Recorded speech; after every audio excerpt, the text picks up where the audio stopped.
আমার বাবা আমার কাছে অনেকদিন পর আসছিল। আজকে আমার বাবা আমার কাছে নাই। আমার বাবার সাথে অন্যায় করা হয়েছে। যারা আমার বাবার সাথে অন্যায় করছে তাদের সাথে আমি কথা বলবো না। আমি আমার বাবাকে অনেক ভালোবাসি। আমি আমার বাবাকে চাই। আলহামদুলিল্লাহ, অবশেষে জাহের আলভীকে গ্রেফতার করলো পুলিশ। ভিডিওটি আগে দেখুন। গত 2 বছর থেকে এই আসামি জাহের আলভী বিভিন্ন মেয়েদের সাথে পরকীয়া সম্পর্কে লিপ্ত।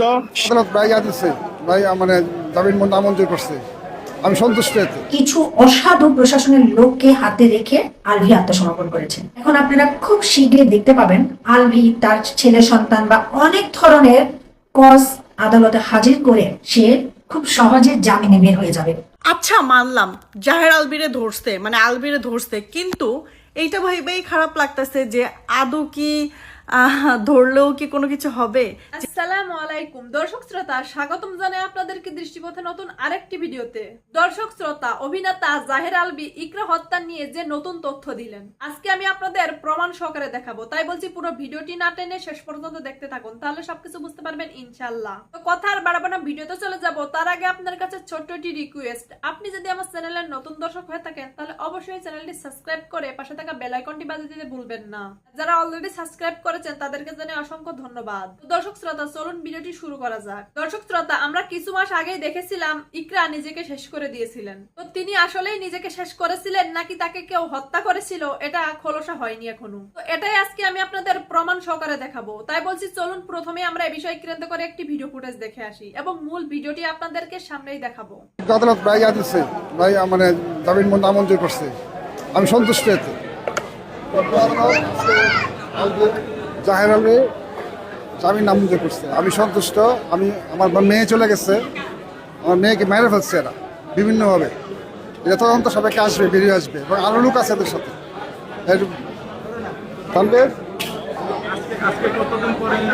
আজকে আমি সন্তুষ্ট। বিজ্ঞ আদালত জামিন নামঞ্জুর করছে। আজকে আমি তো ক্লান্ত। আমি ঠিক আছে, ধন্যবাদ আপনাদেরকে। হ্যাঁ,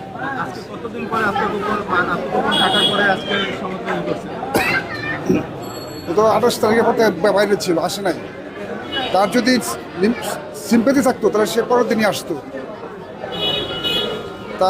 আমার মেয়ে লাশ দেখে নাই, সে আমার মেয়েকে দাফনে আসে নাই এবং বিভিন্ন ফেসবুকে বিভিন্ন খারাপ মন্তব্য করছে, বিভিন্ন মন্তব্য করছে ফেসবুকে এবং বাইরে থেকে সে অনেক ধরনের চক্রান্ত করছে। আমি এখনো শঙ্কিত। এরা খুব খারাপ প্রকৃতির লোক।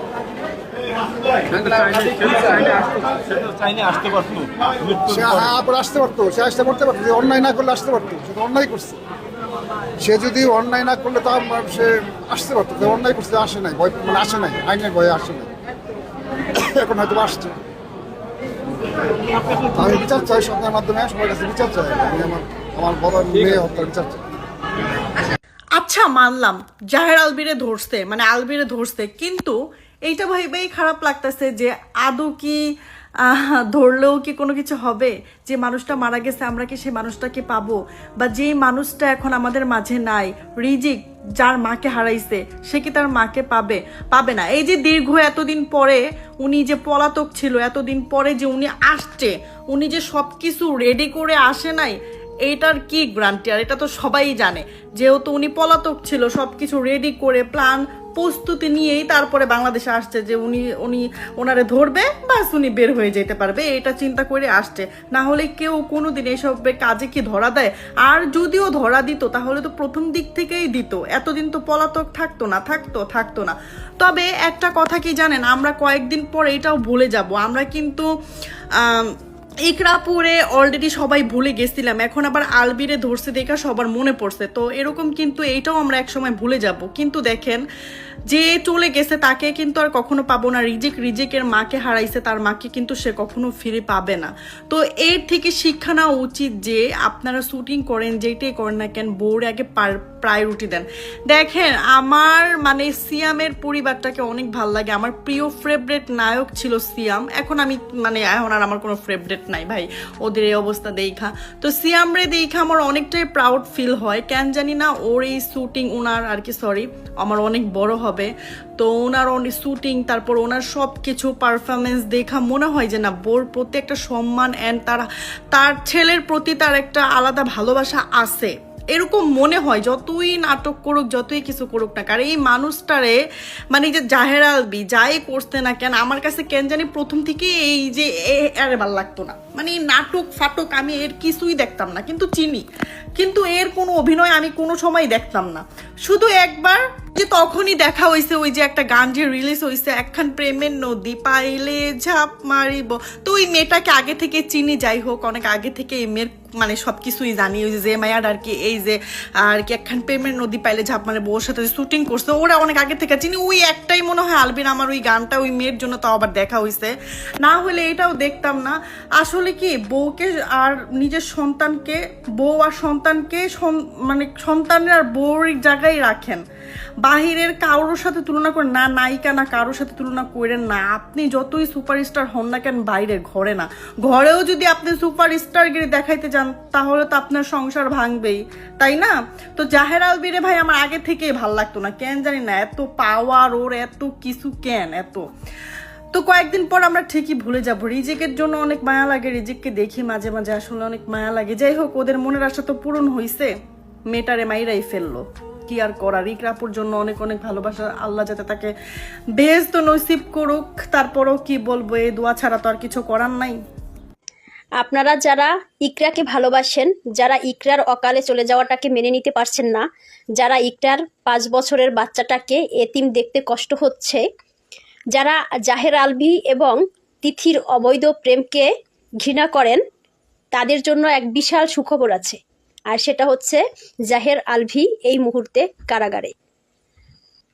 আমাদের সমাজে অনেক পুরুষ আছে যারা বউকে হাতে মারেন না, কিন্তু কলে মারেন, মানসিকভাবে এমন টর্চার করেন যাতে সে নিজেই মৃত্যুর পথ বেছে নেয়। ঠিক সেরকম একজন মানুষ হচ্ছেন জাহের আলভি, এবং সেখানে তিথিরও কিন্তু কম ভূমিকা নয়।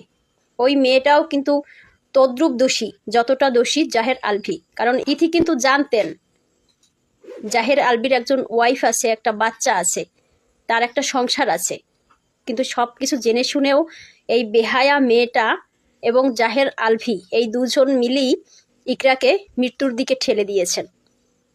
ইকরার খুনি আসামি আলভি আজকে আত্মসমর্পণ করেছে, আপনারা এতক্ষণে সবাই জেনে গিয়েছেন। এতদিন পরে কেন আলভি আত্মসমর্পণ করলো, এইটা কয়েকটা কারণ হতে পারে।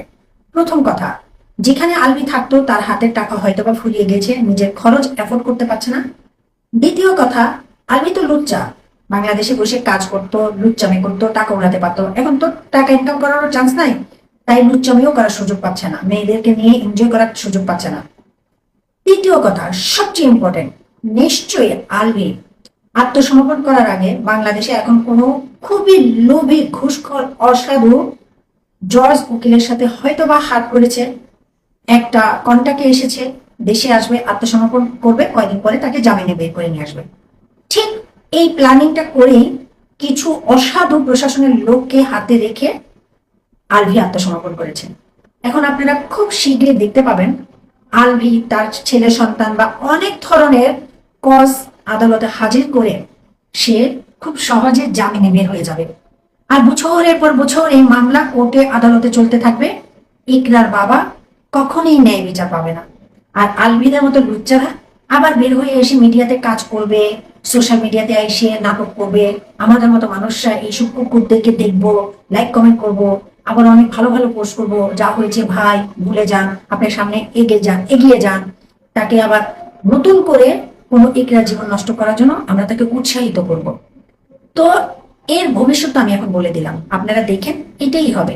এইসব লুচ্চাদের, যাদের লুচ্চামের কারণে একটা নারীর জীবন ধ্বংস হয়ে যায়, তাদের বিচার এই দেশে হয় না। এই জন্য খুব কষ্ট লাগে যে এমন একটা দেশে জন্মগ্রহণ করেছি যেই দেশে ন্যায় বিচার বলতে কিচ্ছু নাই। আমরা আজও ওসমান হাদি ভাইয়ের বিচার পেলাম না। আশা করছি পুরো ভিডিওটি আপনারা মনোযোগ সহকারে দেখেছেন এবং এখানে কি বলা হয়েছে সেটাও বুঝতে পেরেছেন। তো এই বিষয় নিয়ে আপনাদের কি মতামত অবশ্যই কমেন্ট করে জানাবেন। তো চলুন পরবর্তী ভিডিওটি আমরা দেখে আসি। ইকরার ঘটনায় আত্মসমর্পণ করলেন অভিনেতা জাহের আলভি। আত্মসমর্পণ করার পরে আবার জামিনও চাইলো।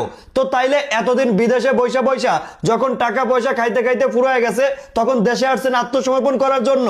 এটা কিন্তু আবার মুখের কথা না, এদেশের মানুষ মন্তব্য করতেছে কমেন্ট বক্সে যে এতদিন জাহের আলভি বিদেশের দোনের বুকে বৈশা টাকা পয়সা খায়া ফুরাই ফেলছে, এখন আর টাকা পয়সা নাই, যে কারণে দেশে আইসে আত্মসমর্পণ করার জন্য। আর তো কোনো কুল কিনারা নাই, এই কারণে এসে আত্মসমর্পণ করে দিল জাহের আলভী।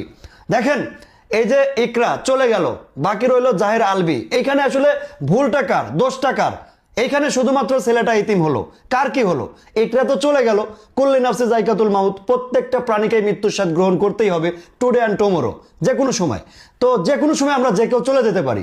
এইখানে জাহের আলভী এখানে রয়ে গেল দোনের বুকে, এখন হয়তো বা শাস্তির আওতায় চলে আসবে, আইনের প্রক্রিয়া চলবে। তো আসলে এখানে ভুলটা কার, দোষটা কার? ইকরা যে কাজটা করেছে, দেখেন সংসার থাকলে ঝামেলা থাকে, টুকটাক হাড়ি পাতিল থাকলে গুতাগুতি লাগে, এটা আমরা জানি।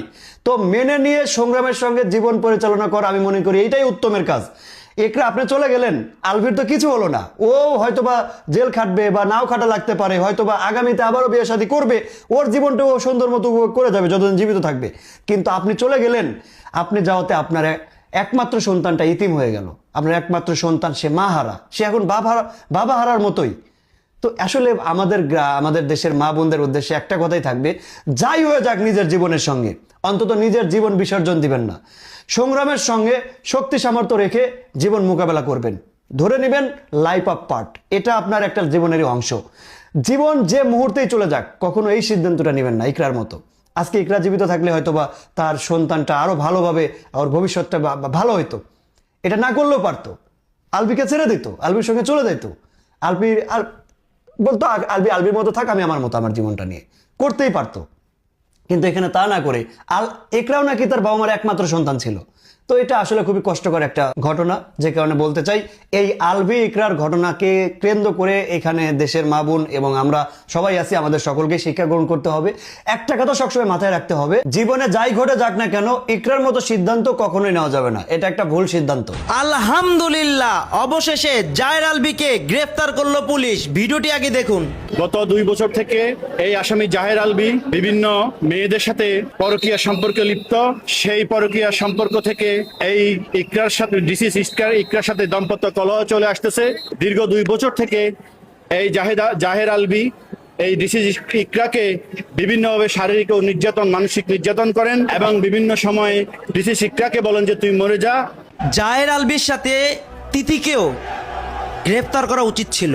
কারণ এই যে এই ধরনের কিছু মেয়ের কারণে কিন্তু সংসারে অশান্তি হয়। একটা পুরুষ কখন খারাপ হয়? যখন একটা অন্য মেয়ের সংস্পর্শে যায়, মানে তৃতীয় ব্যক্তি। আর এই তৃতীয় ব্যক্তিটা ছিল কিন্তু তিথি। আজকে দেখেন তিথির জন্য সংসারে অশান্তি। আর এরকম অনেক তিথি আছে যারা সংসার নষ্ট করতেছে, ধ্বংস করতেছে। আপনারা অনেকে আবেগে কথা বলছেন, অনেকে অনেক কথা বলছেন, অনেকে আবার ইকরা আপুর পক্ষেও প্রতিবাদ করছেন। কিন্তু যারা আবেগ দিয়ে চলছেন, যারা আলভীর পক্ষ নিয়ে কথা বলছিলেন, তারা দেখেন আজকে কিন্তু ইকরা আপু মারা গেছে, ভবিষ্যতে এরকম আরো অনেক মেয়ে এরকম সিদ্ধান্ত নিবে। তাই আমি বলি কি ভাই, কিন্তু তারপরও আলভী এবং তিথির শাস্তি হওয়া উচিত, যাতে এরকম কোনো দুর্ঘটনা আর কেউ না ঘটায় এবং আলভী যাতে বিয়ে না করতে পারে এই ব্যবস্থা করতে হবে। কি বলেন আপনারা সবাই, আমার সাথে একমত কিনা? সবাই কমেন্টে এখনই দ্রুত করে জানিয়ে যান। আশা করছি এই ভিডিওটি আপনারা পুরো মনোযোগ সহকারে দেখেছেন এবং এখানে কি বলা হয়েছে সেটাও বুঝতে পেরেছেন। তো এই বিষয় নিয়ে আপনাদের কি মতামত অবশ্যই কমেন্ট করে জানাবেন। ভিডিওটি এই পর্যন্তই, দেখা হচ্ছে পরবর্তী ভিডিওতে। সেই পর্যন্ত সবাই ভালো থাকবেন, সুস্থ থাকবেন। আল্লাহ হাফেজ।